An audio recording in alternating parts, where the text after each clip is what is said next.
IGP Punjab Faisal शाहकार, RPO Sargodha Mohammad Azhar अकरम के बयान के मुताबिक DPO Bhakkar captain retired Mohammad Ajmal की जानिब से थाना सिटी भक्कर में खुले कचहरी का इनेकाद किया गया, जहां पर शहरियों की शिकायत सुनकर उनके फौरी हल के लिए मुतल्लिका अफसरान को मौका पर अहकाम जारी किए गए। DPO Bhakkar captain retired Mohammad Ajmal ने भक्कर के शहरियों की शिकायत सुनने के लिए खुली कचहरी लगाई। खुली कचहरी के दौरान डीपीओ भक्कर ने शहरियों को दरपेश मुख्तलिफ नौयत के मसाइल सुने और उनके फौरी हल के लिए मुतल्लिका अफसरान को मौका पर ही अहकाम जारी किए। इस मौका पर डीएसपी सदर सर्कल, एसएचओ सदर सर्कल और दीगर पुलिस अफसरान समेत मीडिया नुमाइंदगान और शहरियों की बड़ी तादाद भी मौजूद थी। डीपीओ भक्कर ने खुली कचहरी के शुरा से खिताब करते हुए कहा कि खुली कचहरी का मकसद आवाम से बराह रास्त रब्ता है।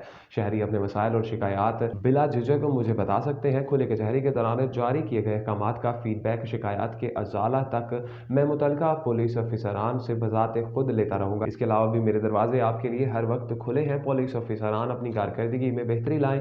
करप्शन, इख्तियारात से तजावुज़ और फराइज़ से गफलत किसी सूरत बर्दाश्त नहीं की जाएगी।